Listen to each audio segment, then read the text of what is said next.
In this video, we'll go over 3 mistakes we've made in the past with our own builds, as well as how you can fix them to make your builds go from looking like this to this.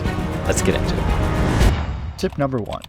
When you're building, always have the final photo angle in mind. It's important before you even start building to spend a little bit of time planning how you want the build to look in the final photo. This makes a huge difference in the finished product, as it's easy to see when a build was composed with a specific viewing angle in mind, letting you clearly see what's going on, versus just making a cool model that ends up being really hard to capture in the final photo. Let's take a look at a few examples.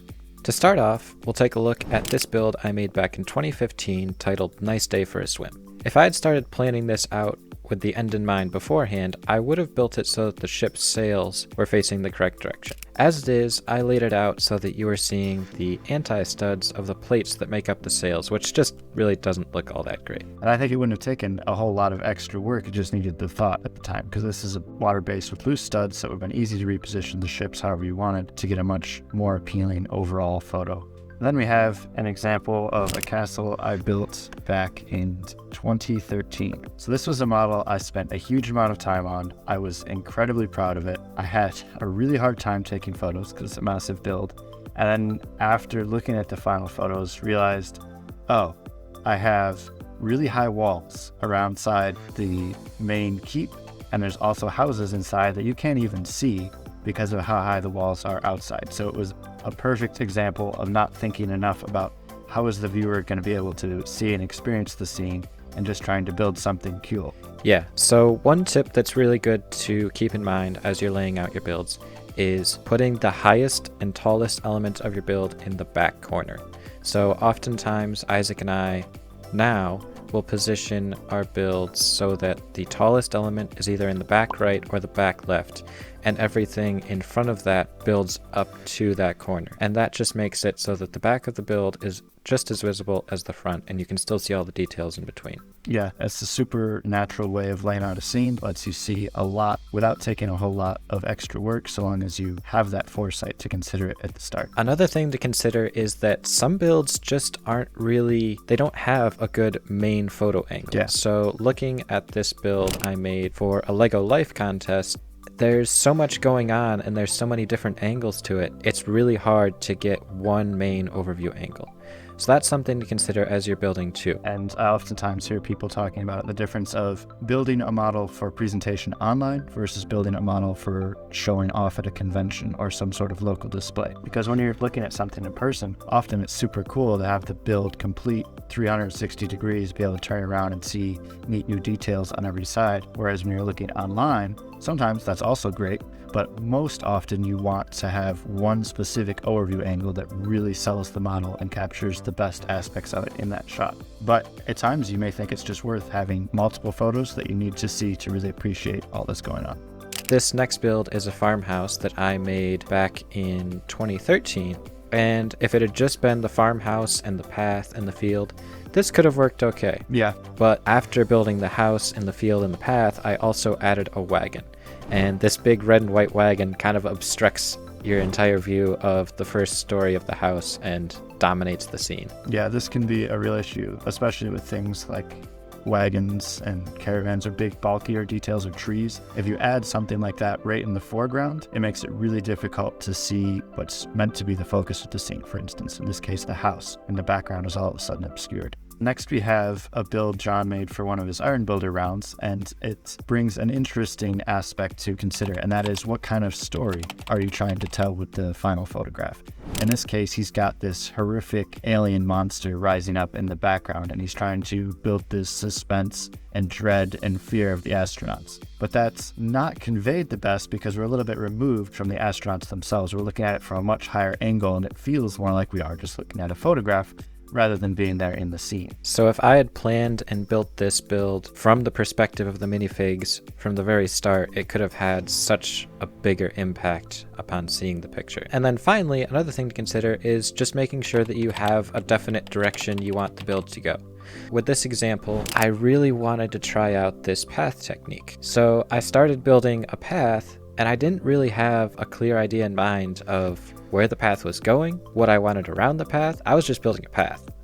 Yeah, And I remember this too. And I think actually the initial plan was to have almost an immersive shot, right? Where you were looking at it dead on from the front, and then you were seeing the path rise up through the middle, and then leading to the tree and in more in the background. yeah, and then I realized how big that build was going to be, and I didn't want to build something quite that big. So then I remember this build just kind of sat on one of our shelves for a couple months because I just didn't know where to go with it. And eventually I wanted to get it off our shelf and get the pieces back, and I just kind of slapped the inn and the tree on. But it could have been a lot better if I had spent some time at the beginning really planning out exactly how I wanted things to be. For sure. I mean, the thing that jumps out to me is immediately how much more impressive this could look if that path was leading to something. Say the inn was at the end of the path, the tree is shifted a little farther left, and you have that visual line of the beautiful cracked rockwork path leading you directly to the inn entrance, rather than it just meandering through the scene but not actually taking you anywhere.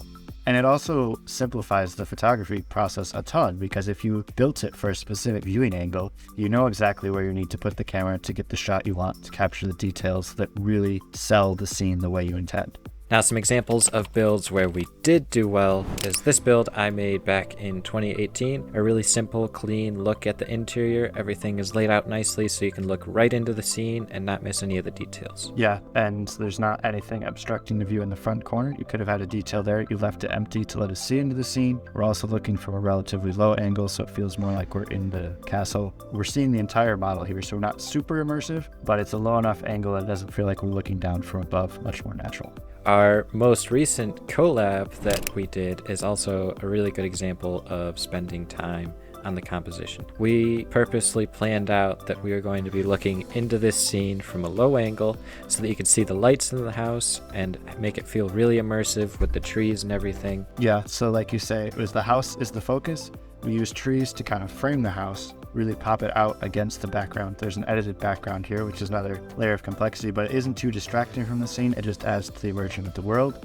And then there's a little bit of landscape at the bottom, not a ton. And again, it's framing the house, the subject matter. And then our final example for this is just proving that it doesn't have to be anything complex. So this build I made back in 2017 is really small and super simple, but again, it's just laid out nicely. You can look straight into the build. The house is really clearly in focus. You've got the tree behind it, and nothing really gets lost from the overview angle. Yeah, this is a really nice, clean example of a simple layout, simple photo angle, simple background, but it works super well to let you appreciate the model.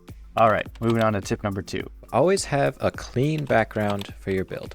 Having a good background can make a massive difference in how your build looks. If it's just sitting on a chair or a table or somewhere with a lot of clutter around, it can really distract the viewer. Instead, you want to photograph it on a clean backdrop of a neutral color, and that'll really make your build pop. And of course, we're going to take a look at some examples now and see some of the mistakes we made in the past with our own backgrounds.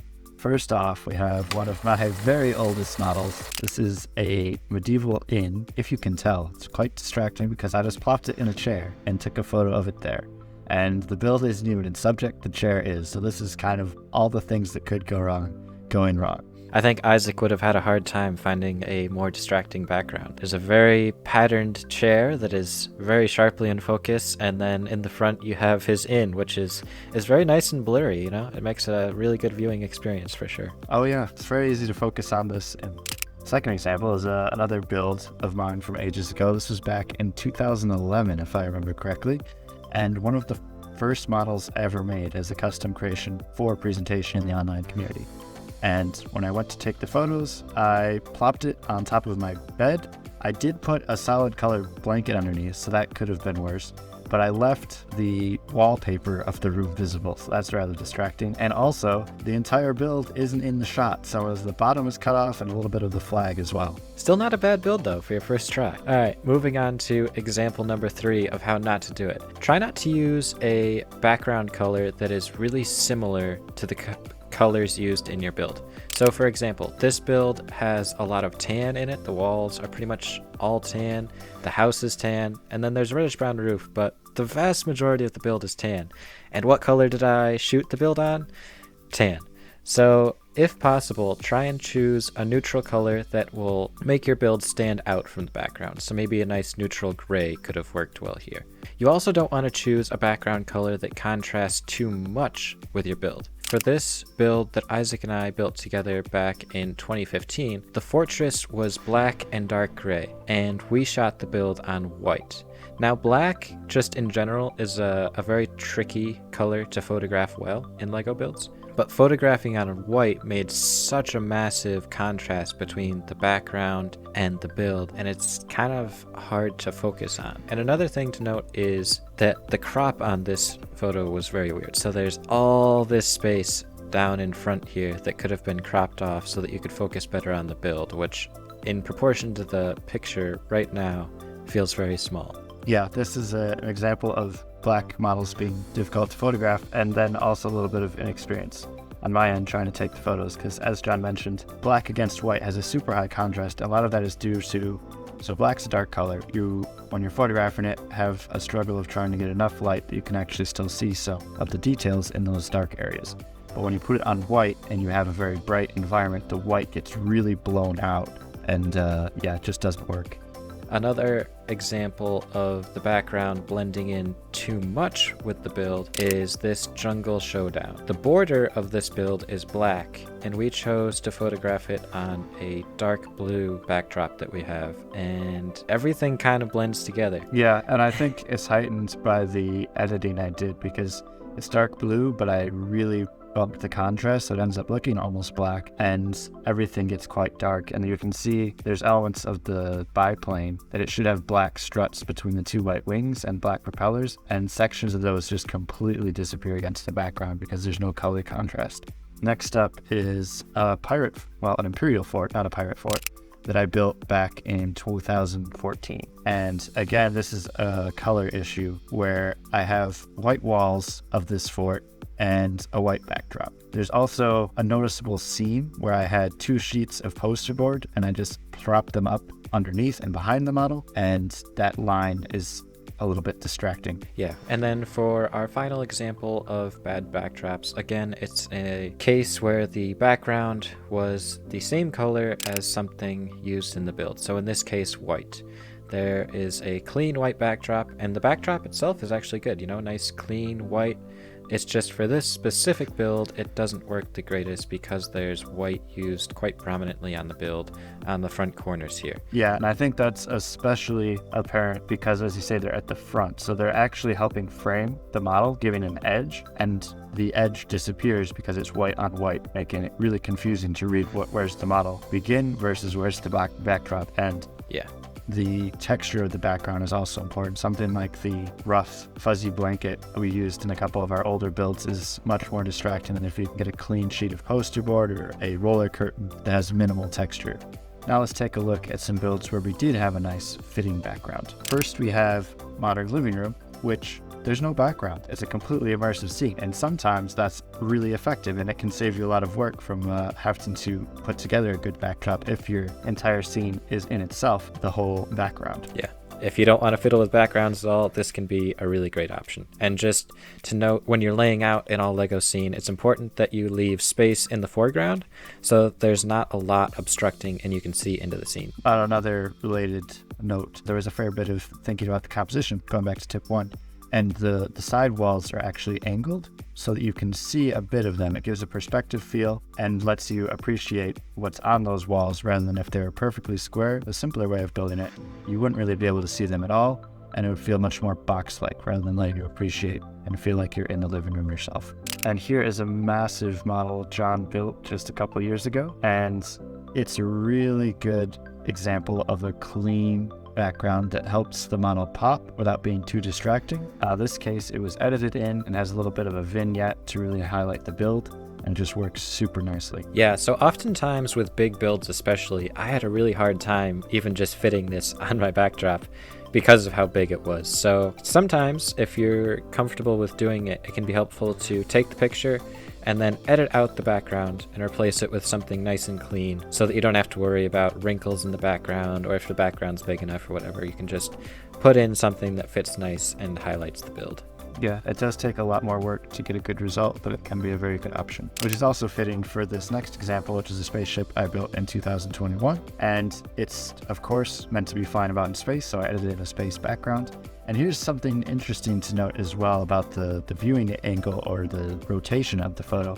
If you're doing a vehicle like a spaceship or a car or something, oftentimes it's actually good to have it rotated off kilter, so to speak, so it feels like it's moving through the photo rather than sitting perfectly stationary for a photograph. Even with things like spaceships, planning for the final photo is important. It's not just when you're composing landscapes and buildings. So here I tried to make sure that the main details were going to be visible from this sort of 3/4 shot and that you could highlight the best areas of the spaceship with a single photo. And another example that doesn't have a fancy edited background or isn't all Lego is this simple gray background that Isaac used for his Cutthroat Cove. Super simple, it's clean, it works well. You don't have to do anything fancy. Sometimes a simple backdrop works the best. Yeah, and if you're a little bit lazy, like I often am, this is a good call. This was a roller curtain, which we have found to work super well for our backdrops. And even though it's gray on gray to an extent, there's enough contrast that you can still clearly read what's the model and what's the background. Now let's move on to tip number 3, the importance of good photo angles. Now this is something directly related to tip number 1, where you want to have the build able to be viewed well for a photo angle, but then you also need to choose that photo angle when you do take the pictures to take the full advantage of that.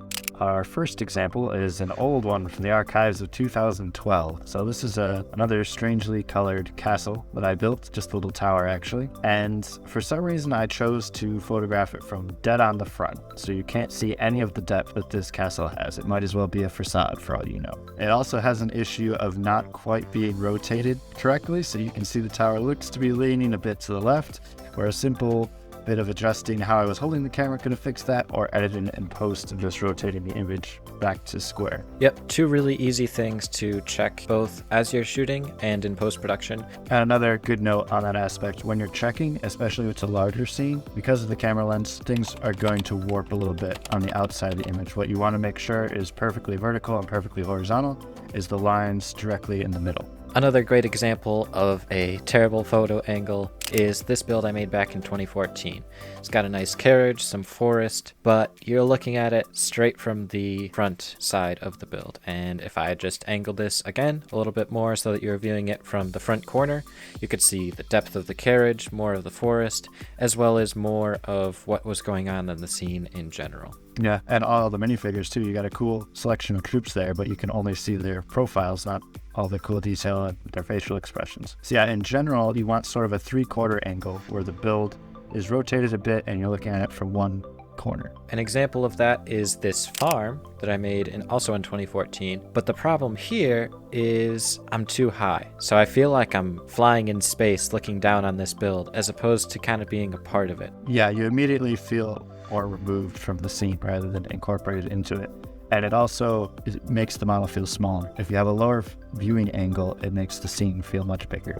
Going back to another build that we looked at earlier, this castle from Isaac also suffers from having too high of viewing angle. And again, this could have felt like such a massive, imposing castle if we had been looking at it from a lower viewing angle. And sometimes it's a challenge, especially with a bigger build, to get a backdrop big enough that you can take a lower angle and still have the whole model on the backdrop. And so you can use something like a large piece of cardboard or some sort of other object to drape your background off of or lean it against to give you enough height that you have the space you need to get the right viewing angle and still fit it on the backdrop. This was definitely an issue we ran into quite a lot in our early days of building. This castle is another perfect example of that. This was pretty much the height of our backdrop at the time, and so we had to take photos from a very high angle to fit everything on there, and it just would have looked a lot better and more impressive had we been at a lower viewing angle. Otherwise, the angle is quite good. As we talked about earlier, it's got the model nicely rotated so you can see the three-dimensional depth to it.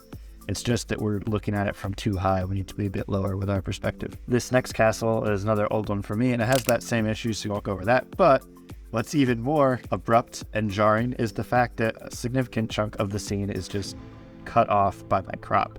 So again, you want to capture your whole model. If you want people to enjoy the whole model, they need to be able to see it. And another build that highlights the importance of making sure all your horizontal and vertical lines are nice straight up and down is this lighthouse that Isaac made. And especially because it's so tall, it really accentuates the fact that it looks like it's leaning off to the side. Yeah, don't want it falling into the sea. You want to make sure it's looking nice and solid. So it's a really easy fix if you just think about it before you post. A build that kind of combines all of these aspects that we've been talking about is this Fortress by Isaac. The only place it falls is having a good picture angle. So this first picture right here, again, it's just a bit too high. It's something we apparently did all the time for a while in our careers. It's just taking the pictures too high. This other photo is a nice viewing angle of the build, but it also suffers from the fact that everything is crooked a bit. Yeah, it's got a beautifully clean backdrop and whatnot, but it's still let down by the fact that I didn't think to rotate the image to have the verticals actually straight. Now that we've taken a look at examples that are not great photo angles, let's take a few that are good. First off, this goldfinch that I made back in 2021. This is a little bit different. It's not your typical minifig scene, so I decided to photograph at about eye level with the goldfinch, similar to what we were talking about earlier, where oftentimes if you're trying for more immersive scene, it can be helpful to photograph on a similar eye level to where minifigures would be. I just applied that to a larger scale. And also it applies the rule of thirds, so it's actually more attention grabbing, slightly off-center than if it would be directly in the middle of the scene. It's nice composition as well, and that it's balanced by the flowers at the end of the branch with the bird well highlighted and with quite a bit of negative space around the bright yellow really popping. Next we have a micro castle I made for the CCC back in 2018.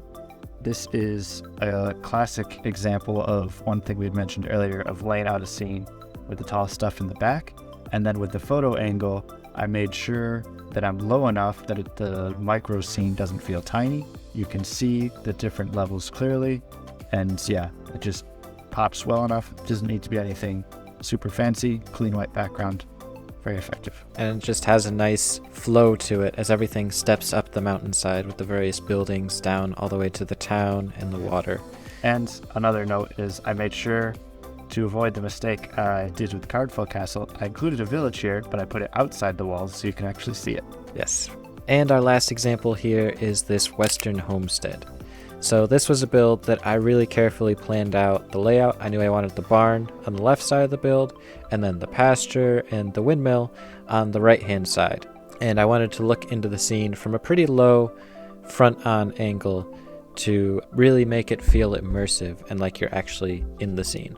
Yeah, and I think that lower angle helped a lot with the effectiveness of the edited background and how smoothly and effectively it transitions from the landscape to that background. If you were looking higher, from a higher angle, it'd be super difficult to pull off that transition. So these are often really simple things if you just put a little extra time and thought into them, and they pay really big dividends and well worth the time. Hope this was helpful to you. If you guys have any more questions about this topic, let us know in the comments, and we'll have more videos on how to actually photograph your builds coming in the future.